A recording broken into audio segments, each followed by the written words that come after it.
Bom dia, boa tarde, boa noite para vocês que estão me escutando. Sejam bem-vindos a mais um episódio do meu podcast Patrimônio Preservado. O podcast que vocês já sabem, vocês que estão ou me vendo no YouTube ou me escutando no Spotify, é aquele local das minhas redes sociais onde eu trago profissionais extremamente gabaritados para falar sobre algum assunto sobre planejamento patrimonial e planejamento sucessório, holding familiar. E, como eu já também falei para vocês várias vezes, eu faço parte de um time em que esse time tem alguns profissionais que eu tenho muito respeito e muita admiração. Já passaram aqui pessoas fantásticas, mas igual a essas duas que eu vou apresentar para vocês, não tem. São duas advogadas extremamente competentes num assunto de holding familiar, num assunto de planejamento patrimonial que eu desconheço totalmente, que é a holding rural. Então, se você está me vendo, se você está me ouvindo e tem propriedade rural, você é da zona rural aqui do Rio de Janeiro ou de qualquer outro estado, já vou fazer o jabá delas, não perca a oportunidade. O contato delas vai estar aqui na descrição desse vídeo, Instagram, YouTube, telefone, WhatsApp. Entre em contato com elas para que você tenha uma assessoria, porque não é a mesma coisa. A holding urbana e a holding rural não é a mesma coisa.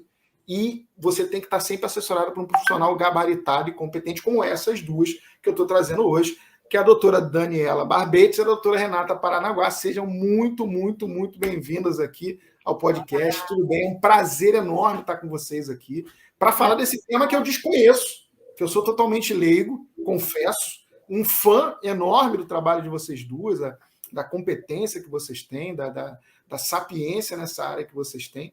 Eu queria que vocês dividissem um pouquinho esse conhecimento com os meus ouvintes aqui.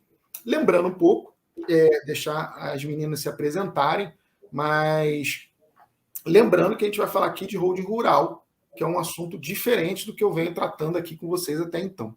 Quem vai se apresentar primeiro? Pode ser eu, Renata? Claro. Manda ver, Daniela. Meu nome é Daniela, eu atuo aqui no estado de São Paulo, falo do interior, São João da Boa Vista. Sou advogada há 17 anos, especialista em planejamento patrimonial da família. Sou especialista também em planejamento patrimonial da família de bens rurais, tá? Que igual o doutor Alex falou, é diferente. E agora pós-graduando em MBA, né? Em holding e planejamento societário. Eu falo que a holding rural é minha paixão. Aqui na minha região temos um agronegócio forte, muitas áreas rurais, então é com muito carinho que eu agradeço o convite, Alex, de falar de um tema tão relevante que é a holding rural. Renata. Agora eu vou me apresentar. Boa noite, boa tarde, né? Bom dia, né, Alex? Obrigada pelo convite, agradecer mais uma vez de poder compartilhar informação e conhecimento com você, com as pessoas que estão nos ouvindo, nos assistindo. Meu nome é Renata Paranaguá, estou aqui no estado de Goiás, na capital goiana, advogada especialista em planejamento patrimonial da família, especializada também na área rural e atuando nesta área, né, dentro da militância jurídica, vamos dizer assim, sou um pouco mais de 10 anos atuando aqui na região. E é isso. Vamos começar, né, Alex? Trocando informação, vamos falar mais sobre esse tema que nos une, né? Que é essa paixão por planejamento patrimonial. Foi o que nos uniu, né? Que fez isso aí. No meu caso aqui, eu venho falando que eu trabalho prioritariamente com holding urbana, que é aquela holding bastante até já falada aqui no meu canal, que é aquela que você pega os bens, abre a empresa, faz todo o tratamento contábil e tributário daquela integralização, depois faz o planejamento sucessório, através da doação das cotas, também com todo um tratamento societário, de governança, que é um assunto que eu sei que a Renata sabe muito disso e vai conversar com a gente daqui a pouco, um tratamento tributário, que é um assunto que a Daniela também domina muito bem, e enfim, a holding urbana ela tem essa pegada mais comum aqui no meu canal. E eu sei que a holding rural, que é o que a gente vai conversar agora, não é bem assim. Então, assim, quem das meninas começa explicando o básico? Porque a minha audiência não sabe nada de nada, tá que nem eu. Né? Então, quem é que começa explicando o básico aí da holding rural? Como é que funciona? Como é que é o pontapé inicial dessa holding rural? O pontapé é um pouco parecido com a holding urbana, tá, Alex? O que vai diferenciar muito e que poucos profissionais sabem e atuam é a tributação do produtor rural, que é o que eu vou estar esmiuçando aqui um pouquinho, tá? Mas falando primeiramente, a holding rural, ela trata da integralização de bens rurais. Então, por exemplo, às vezes as pessoas que estão nos ouvindo, nos assistindo, podem ter ambos bens, tanto imóveis urbanos quanto imóveis rurais. Aí pode ser que as pessoas perguntem, então eu não posso colocar tudo numa mesma holding? Pode, você pode colocar tudo numa mesma holding. A diferença é que é muito interessante você, na maioria das vezes, porque igual eu falo sempre lá no Instagram do Inventário Nunca Mais, a holding não é uma receita de bolo. Então, o que a gente tem que analisar? Porque pelo fato da tributação do rural ser diferente, do produtor rural ser diferente, às vezes não vai ser interessante você fazer essa mistura. Às vezes vai ser mais inteligente, na apuração do lucro do produtor rural, você separar e ter duas holdings, tá? E aí você trabalha essa holding rural com uma alíquota muito melhor do que se você colocar tudo os bens misturados, tá? Então, a diferença não é que você não pode integralizar tudo numa holding só. Você pode. Se você, por exemplo, for fazer só com finalidade de sucessão, né, de não passar pelo processo de inventário, beleza. A família tem aí uma fazenda, tem aí um imóvel rural e ele não tem tributação, atividade com essa fazenda, tá? Vamos imaginar que ela usa ali como lazer. Coloque numa holding, tá? Deixe tudo junto, não vai ter diferença. Você vai fazer com a finalidade que a gente chama da empresa cofre, que é guardar e fazer a proteção patrimonial e também a questão sucessória, que aqui eu acho que você já deve ter falado várias vezes, é o que a Renata também fala, que um dos primeiros, né, pilares da holding mais importante é evitar o inventário, né? Porque esse conceito a minha audiência conhece bem, porque é um conceito comum aqui com a holding urbana, né? Esse conceito de empresa cofre. Isso aí Agora, se você pega, por exemplo, uma outra família que ela tem atividade forte no rural, aí ela vai precisar exercer uma tributação diferenciada. Aí não vai bastar a gente colocar, por exemplo, aquele KNAI, né, de holding 6462. Às vezes é interessante a gente colocar um KNAI de agropecuária e fazer ali uma tributação diferente para essa família, tá? E aí também tem outras situações na holding rural, porque se a gente pensar a holding com a PJ, ela na urbana e a rural, ela vai ser um pouco parecida. A questão que eu acho que é muito mais grave na holding rural são as perdas, tá? Numa holding urbana, por exemplo, deixa eu ver como eu vou explicar. Aquela família que não fez uma holding, tá? Urbana, ela vai ter que passar pelo processo de inventário. A perda patrimonial é menor do que uma rural. E você sabe por quê? Porque a parte da governança que a Renata vai falar é extremamente importante e causa uma perda grande. Por quê? Se a pessoa não tiver o conhecimento na área ali, ele não vai ter a continuidade. E aí, aquele conhecimento que o produtor rural tem é primordial para o negócio rural e leva à perda mesmo, tá? E outra questão que eu gosto muito de tratar é aquele herdeiro que recebe uma fazenda aí, cai no colo, e ele não sabe administrar essa fazenda, ele vai deixar essa fazenda lá parada. Concorda comigo? Sim, sim. É como se fosse uma empresa urbana. Se a pessoa não sabe administrar... Uma empresa urbana, para você dar continuidade, a meu ver, é mais fácil do que a rural. Porque aí, enquanto isso fica parado, sem nenhum sucessor, a perda patrimonial no rural é muito grande, porque ele tem um risco de uma invasão. O vizinho que está do lado, ele vai querer comprar por um valor muito, muito menor, né? Então, vou jogar a bola para a Renata, senão eu vou falar da governança, que é o que ela tem que falar. E depois ela me devolve para mim falar da tributação, que é uma coisa totalmente diferente e que entra na questão do que você me perguntou, o que tem diferente do urbano para o rural. Principalmente a tributação, tá, o Alex? Não, sim. Essa questão da governança, até para fazer um link para a minha audiência começar a entender, seria as regras que essa holding ou essa família, né, seja um acordo de sócio, um pacto de família, que ela vai levar dali para frente. Né? Eu tenho uma amiga que ela fala que assim, até um professor ontem, numa palestra, usou essa mesma conceito de clã. Né? Você acaba fortalecendo aquela família em volta do patrimônio, que é uma coisa que o brasileiro não tem muita digamos assim, costume de fazer, e você transforma aquele num verdadeiro clã, no qual essas regras foram feitas para perpetuar a família e o patrimônio. Né? Isso bate muito aqui na Rural. E é mais ou menos essa a ideia, Renata. Sim. Exatamente isso, Alex. Aí, qual a razão, né? Qual a razão das famílias se preocuparem, assim, ou pensarem em implementar uma governança, né? Principalmente no caso das holdings rurais, como a Daniela colocou muito bem. Exatamente pela questão da perpetuação do patrimônio, pela questão da gestão. Muitas vezes os filhos, né, os filhos dos agropecuaristas, as pessoas que viveram, né, sempre do agro, vamos dizer assim, eles saem, vão para a zona urbana, vão estudar, procuram profissões muito, muito diferentes das profissões dos patriarcas, e aí, como que fica o negócio?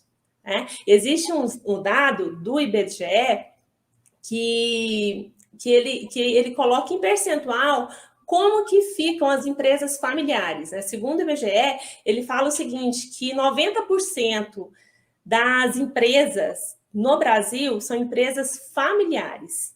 E desses 90% dessas empresas familiares, 70% delas não passa da primeira para a segunda geração e 95% delas não passam da segunda para a terceira geração. E isso tudo por quê? Né? Pela falta de planejamento sucessório. Porque imagina, a pessoa, ainda mais quem é do agronegócio, poxa, ele respira, ele quer viver aquilo. E aí chega um momento que ele fica até preocupado. E aí, como que vai ser? Né? Como vai ser gerado o meu patrimônio? Nesse momento, eu vou passar o meu patrimônio para uma empresa, para um profissional gerir? Ou eu vou preparar a minha família para isso? Então, aí que entra a questão da governança.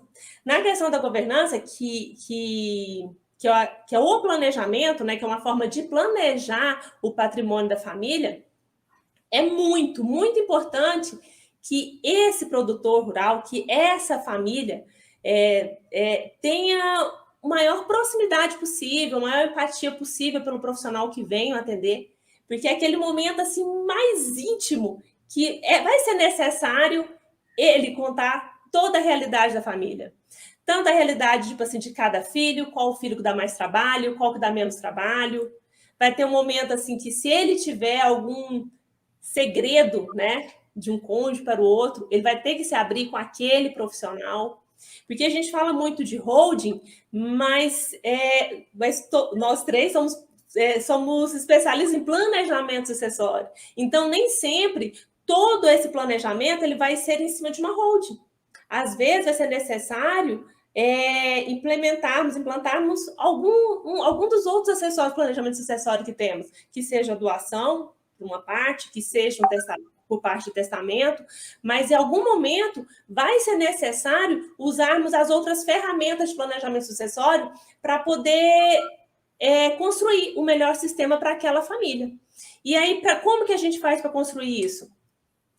Conhecendo, como eu falei, né, a forma mais íntima possível dessa família, tentando descobrir, né, conhecer a origem de como tudo isso aconteceu, os desafios, os sonhos, as frustrações, né? Qual é a atividade dessa família, se ela tem pretensão em mudar a atividade da família, se ela vai ter interesse em manter esse legado, né, entre os familiares, ou se vai ser por um profissional, como eu havia falado.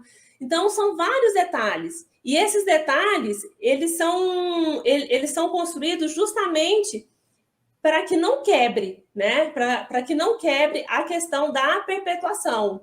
Aí, nisso, é construído o protocolo familiar, né? Que esse protocolo familiar, ele é justamente para deixar como é que eu posso te falar?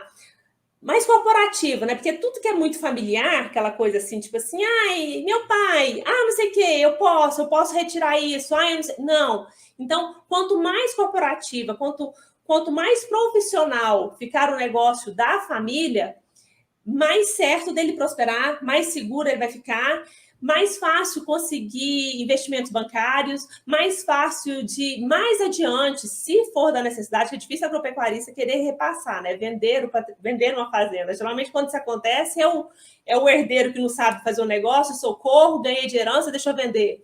Né? Até para conseguir investimentos, qualquer coisa, ele vai conseguir melhor se ele estiver amparado de uma governança. Isso faz toda a diferença para o produtor rural. É você tentar trazer aspectos de formalidade para uma relação que é muito informal, que é a relação da família, né? Exatamente. É a relação do pai, da mãe, do sobrinho com o tio, e que é aquela coisa meio todo mundo domingo na mesa almoçando, mas na segunda-feira tem que estar todo mundo trabalhando, e aí ali é outra pegada, é outro tipo de situação. Aqui não sei se assim, na holding urbana essa situação ela também é muito importante, né? Principalmente essa questão da organização da família, como você falou, né? A gente tem que conhecer a família bem para poder fazer o primeiro passo do planejamento bem, e depois ele vai se sustentar por ele mesmo, né? Mas eu acho que assim, o agronegócio ele é uma coisa mais para nós que somos, né, falando eu que moro aqui no Rio de Janeiro, né, no centro urbano, é aquela coisa bastante inóspita, digamos assim, né? Que tem muitas regrinhas diferentes, que tem costumes diferentes, que tudo tem que estar bem azeitadinho, e é por isso que, mais uma vez, eu vou falar, se você que está me vendo, se você que está me escutando, é de uma região de agronegócio, é de uma zona rural e tem interesse em conhecer mais de como você vai proteger seu patrimônio, de como você vai passar seu patrimônio para as suas futuras gerações, não perca a oportunidade de falar com essas duas, que são advogadas extremamente competentes, que sabem tudo de holding rural, e você vai ser muito bem assessorado. Os contatos delas vão estar aqui na descrição do vídeo. Pode entrar em contato. Além de tudo, são uma simpatia, como vocês estão vendo. As duas são muito simpáticas, vão lhe tratar muito bem. Não perca a oportunidade. Ele tá com uma cara de bravo, muito bravo, Alex, tá com cara. Nada, eu estou prestando atenção, porque é um assunto que eu desconheço e estou aprendendo muito aqui. Mas só complementando da relação de governança é muito importante, realmente. Justamente. E acaba ficando mais importante na holding, complementando um pouquinho do que você falou e do que a Rê falou, é o conhecimento técnico que só o produtor rural tem, sabe, Alex? Por exemplo, quem tem aquela relação no sindicato é o produtor rural. Quem tem a relação no banco é o produtor rural. Aí ele tem 2 filhos que não quiseram exercer. Então, quando você faz essa sucessão, por isso que eu discordo um pouco que não é tanto igual ao urbano. Porque se você deixar uma casa parada, ela vai estar lá trancadinha. A chance de ser invadida, ou então a depreciação que ela vai ter é muito menor que uma fazenda. Né? Você imagina, Rê? Você deixou uma fazenda aí, vamos pensar, nós 3 atuamos no processo de inventário, concorda? Sempre atuamos. A gente sabe, eu aqui no escritório tive um recentemente, infelizmente, que teve 10 anos. Na verdade, não fui eu que atuei, foi meu marido, mas foi um inventário que passaram aí não sei quantas gerações, 10 anos mesmo.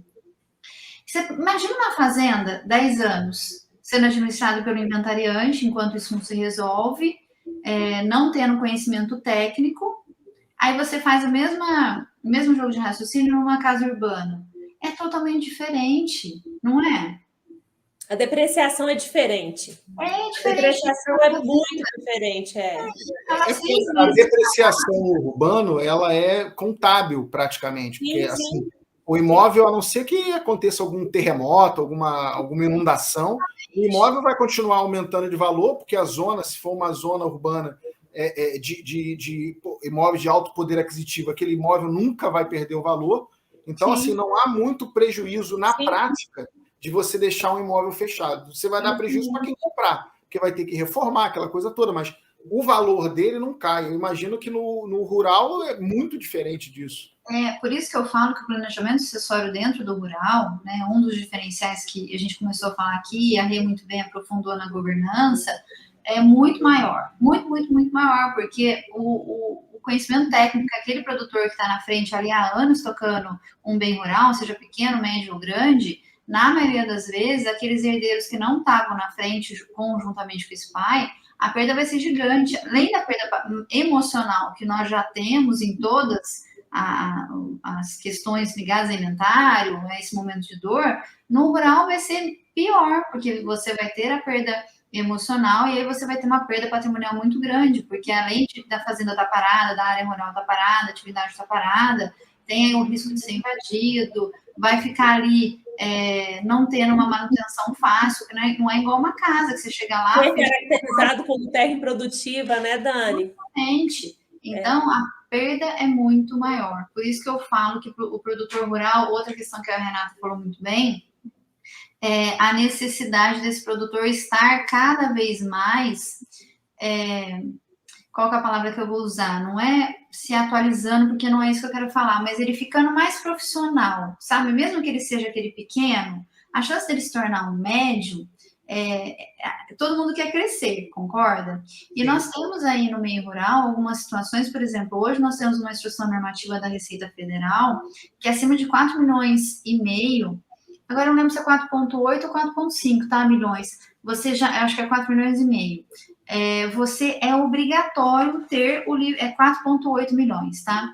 É obrigatório você ter o livro caixa, tá? Você não pode simplesmente ter aquela contabilidade que muito produtor rural tem de colocar no caderninho, né? Você vai ter que ter um livro caixa aí, né? É a instrução normativa da Receita Federal e tem que ser discriminado perfeitamente, tá? Então, o risco, se isso não for bem feito, de você ser autuado e você ter aí mais uma perda patrimonial em relação a essa não atualização, vamos dizer assim, é grande. Hoje, para um produtor rural anual, 4,8 milhões de receita, não é constantemente a gente vê, né?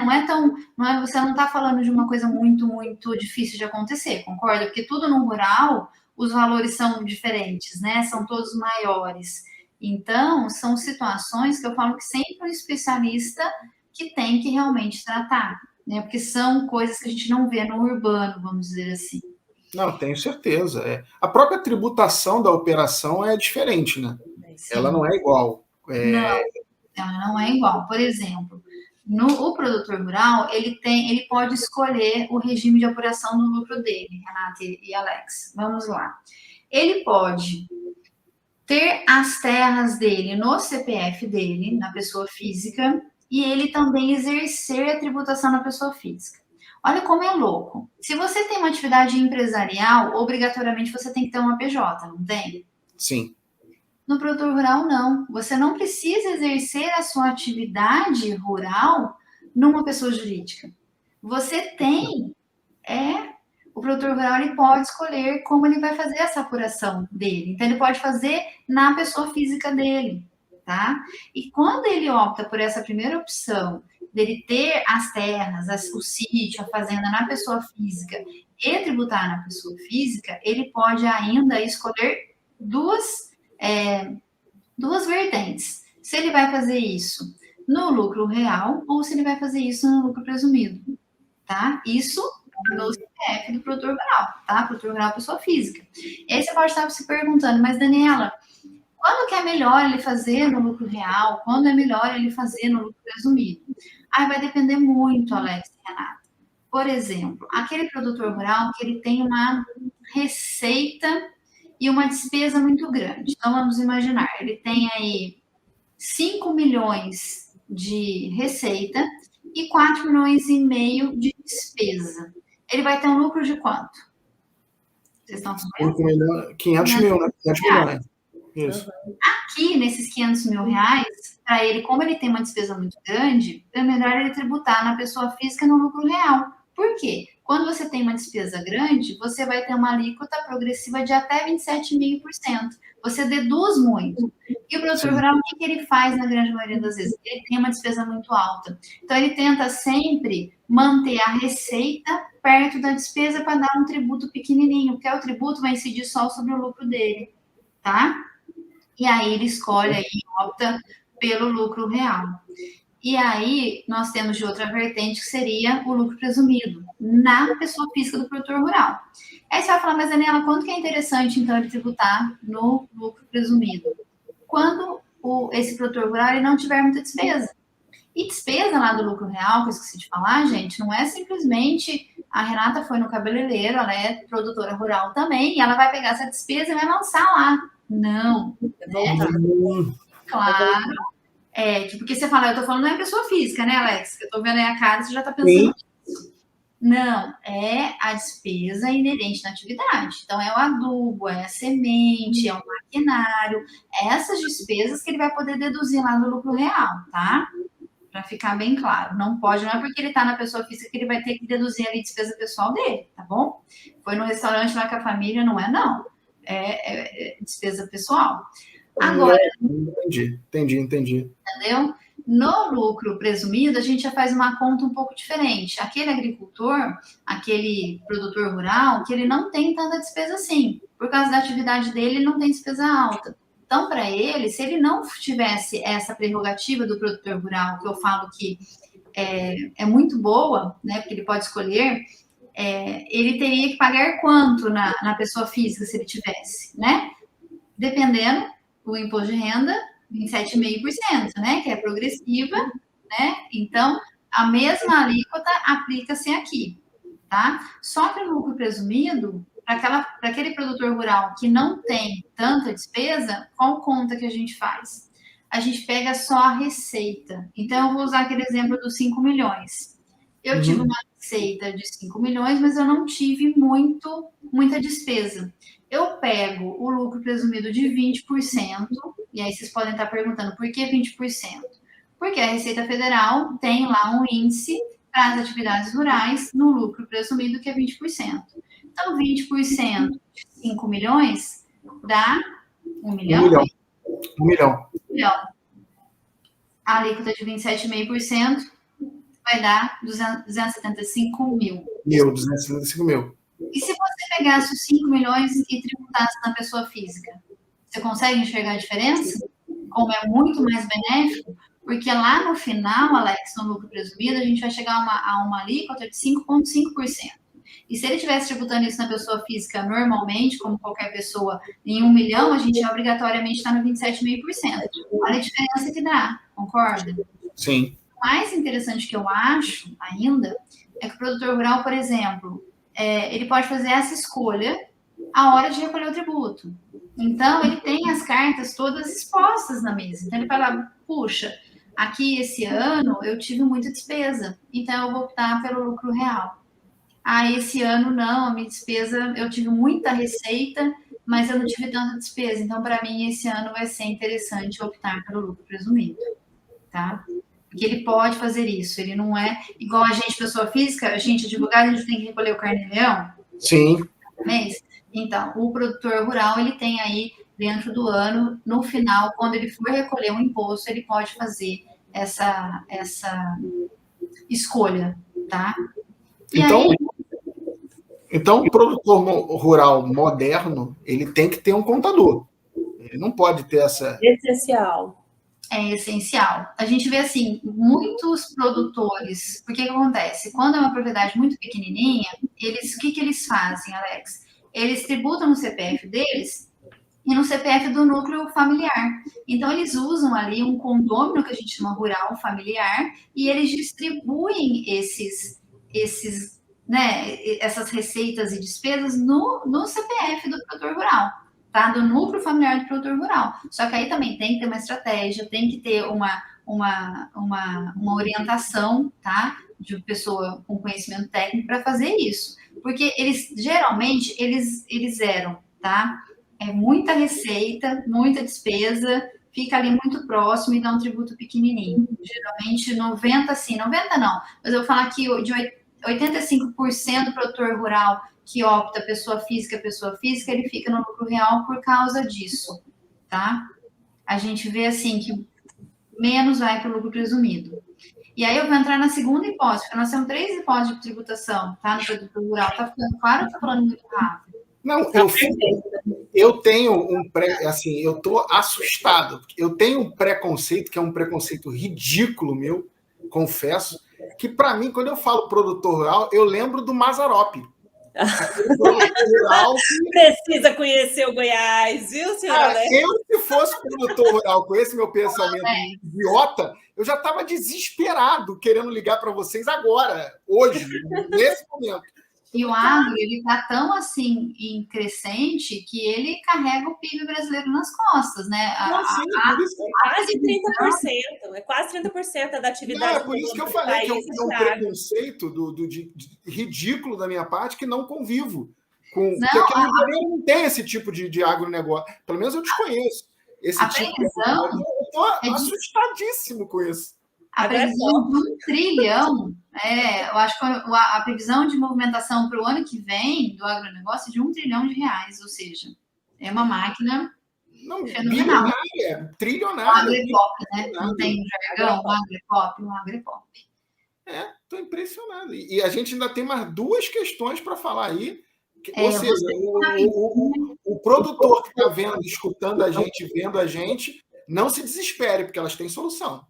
Eu estou falando de um jeito mais fácil, até não falei muita coisa que seria interessante falar, mas para evitar um pouco o juridiquês, porque você já falou em lucro real, lucro presumido, né? Então, guarde isso, produtor rural que está assistindo. Se você tem muita receita, vai ser mais interessante você optar pelo lucro real. Se você tem pouca receita, não, desculpa, despesa. Se você tem muita despesa, lucro real. Se você tem pouca, o lucro presumido. Só que, por exemplo, nessa segunda opção que eu vou entrar agora, você vai ver que o produtor rural ainda continua tributando na pessoa física. Só que aí eu já pego um produtor rural preocupado com a segregação de riscos, com a sucessão dele e com a organização patrimonial.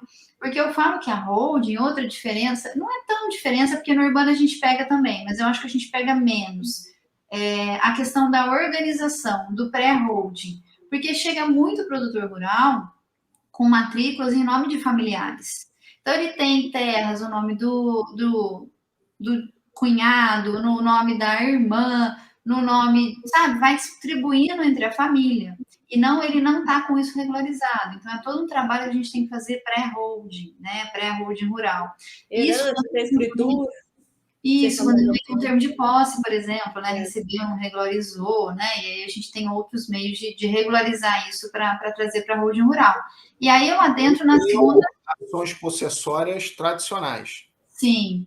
Ok. Sim, pode ser, depende, né? Tem que analisar caso a caso, mas sim, possessórias tradicionais, ou então vamos imaginar se ele já tem o tempo ali, geralmente tem um uso capião, né? Que também é uma possessória.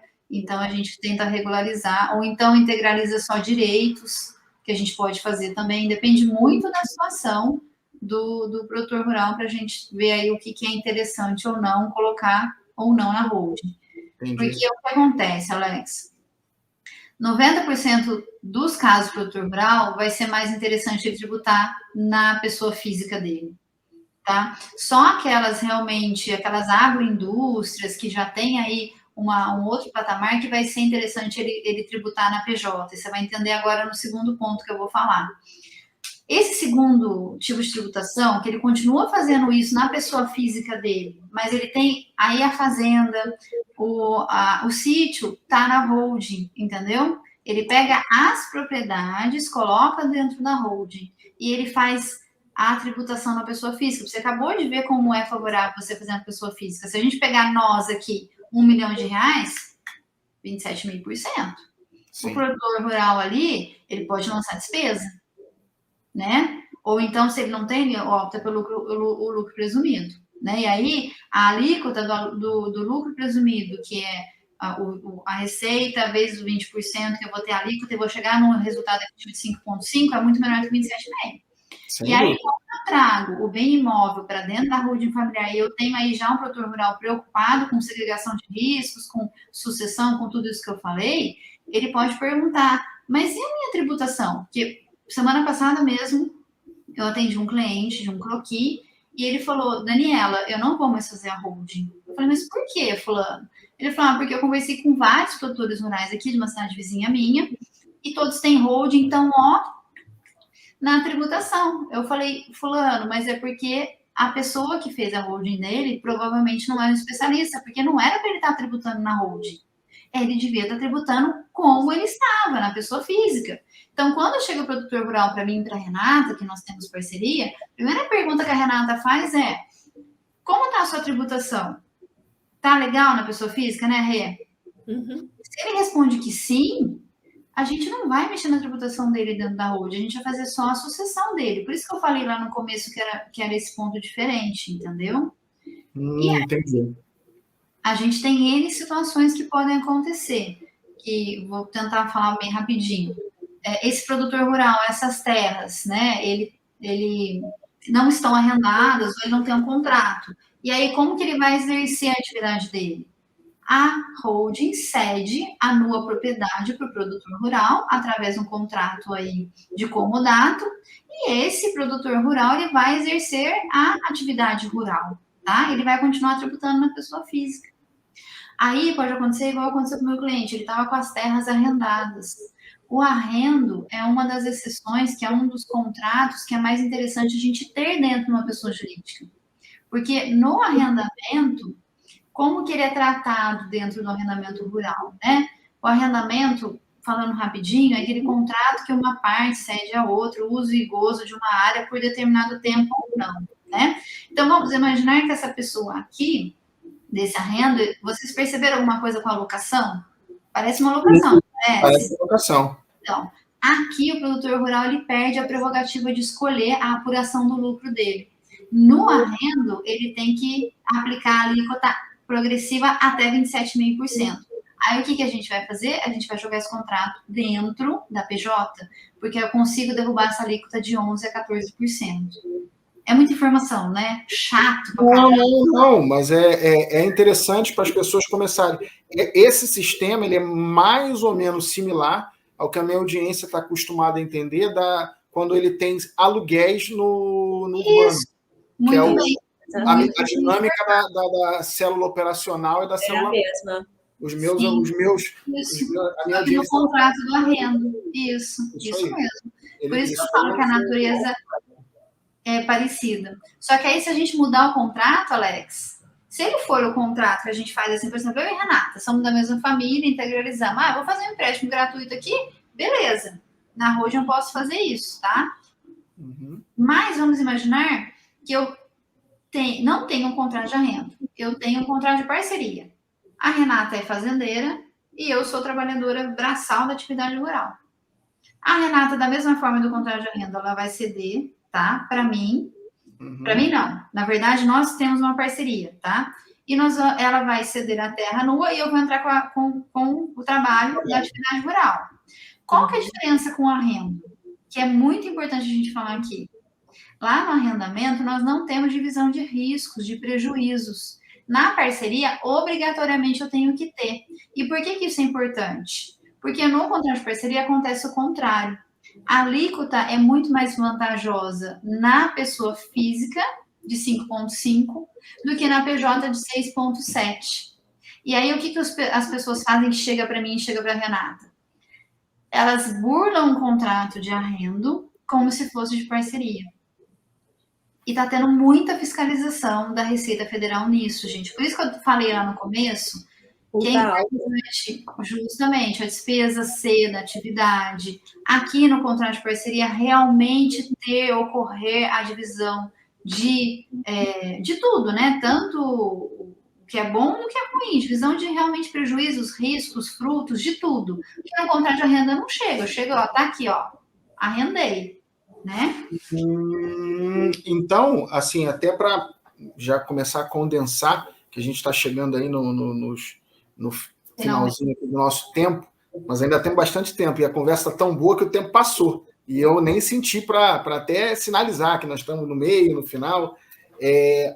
Então, uma das diferenças maiores aqui é que, porque quando eu falo de planejamento patrimonial, eu sempre finco o planejamento em 3 grandes pilares, que é a organização do patrimônio, que é onde você vai maximizar aquela receita e diminuir a carga tributária dela ou financeira, dependendo do caso.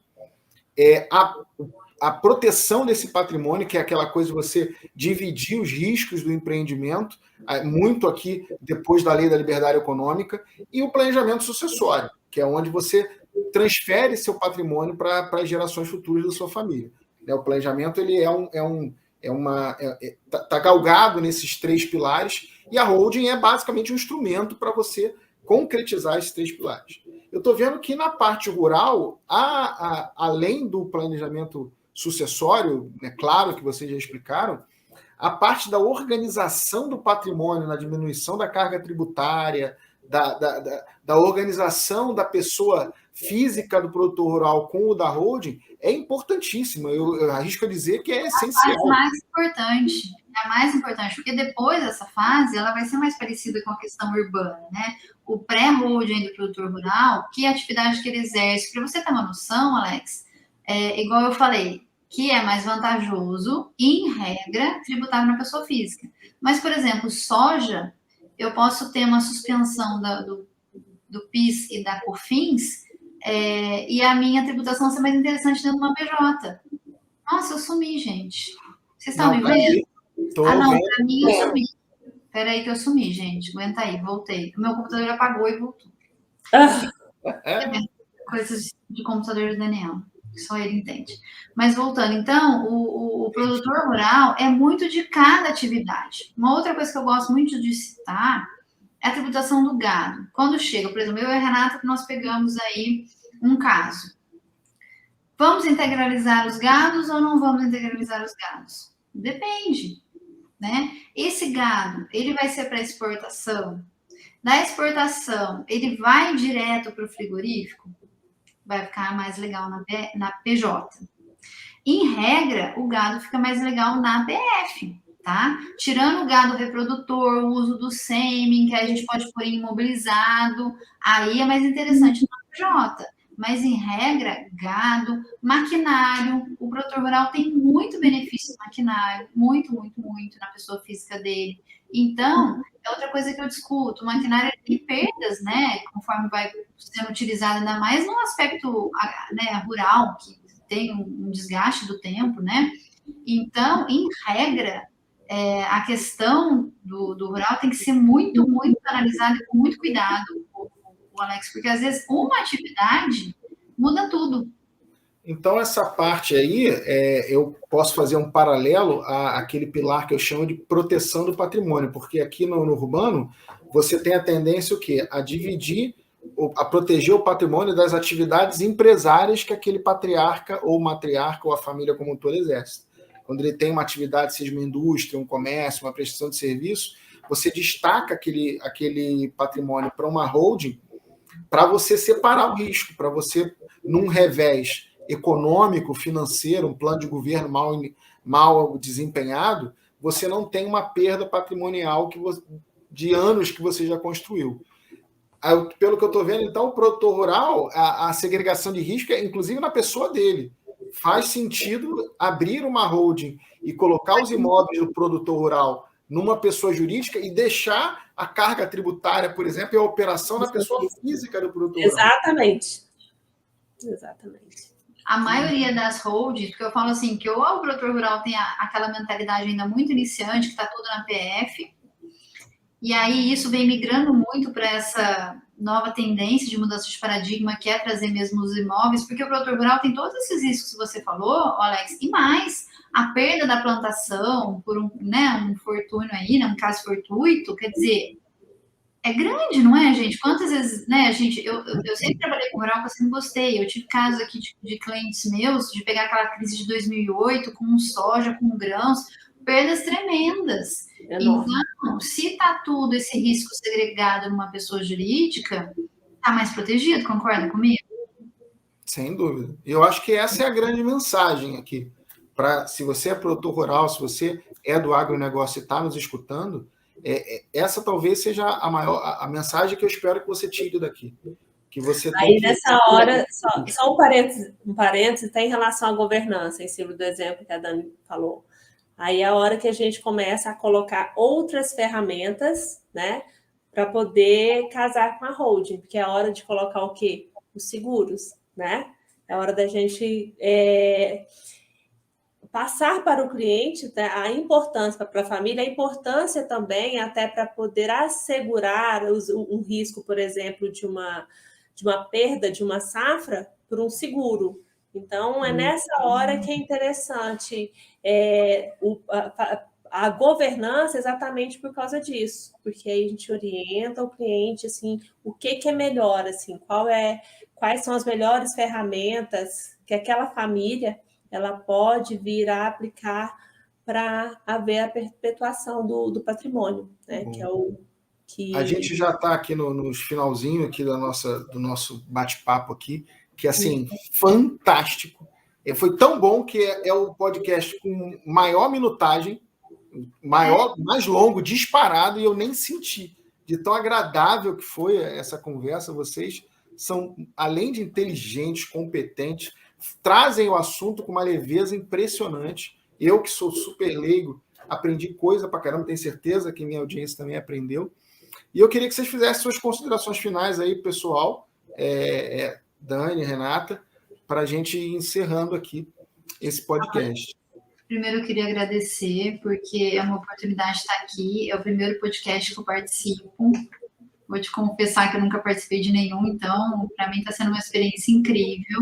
Obrigada mesmo, porque eu sei que você escolhe os profissionais que vêm a dedo, né? Então, agradecer. E eu acho que de mensagem para o produtor rural, que fica aí a importância dele fazer o planejamento sucessório dele, porque eu não vou mentir, a gente ganha muito dinheiro fazendo inventário. O advogado, a gente fala que a gente fica esperando, às vezes, né? O inventário faz aí um belo no honorário.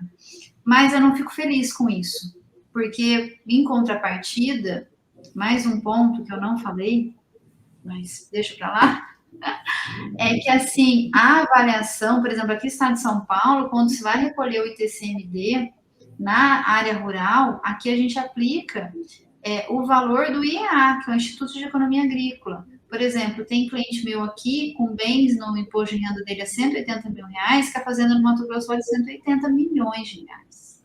Meu então, Deus! Sim. Eu te mostro uma hora que realmente foi de fazenda, de herança, e realmente teve esse boom. Então, para fechar, você imagina hoje o herdeiro dessa pessoa, num momento de dor, tendo que se programar a uma avaliação. No estado de São Paulo, tá, gente? Eu não sei no estado de cada um. Aqui aplica-se uma avaliação pelo Instituto de Economia Agrícola e que costuma ser 2, 3, 4, já cheguei a pegar até 4 vezes maior do valor que está lá no ITR desse produtor rural. Então, pense, porque eu falo que sucessão e planejamento a gente não faz depois que faleceu. Não tem jeito. Tem que ser discutido antes. Então, a gente brasileiro precisa ter o hábito de sentar na mesa do almoço e falar o que ele quer, e falar como ele quer deixar o patrimônio dele. Porque ele perde aí, numa brincadeira dessa, se ele tem 2 fazendas, ele perde praticamente metade de uma para pagar custo de inventário. Né? E aí, todas essas perdas que a Renata muito bem falou.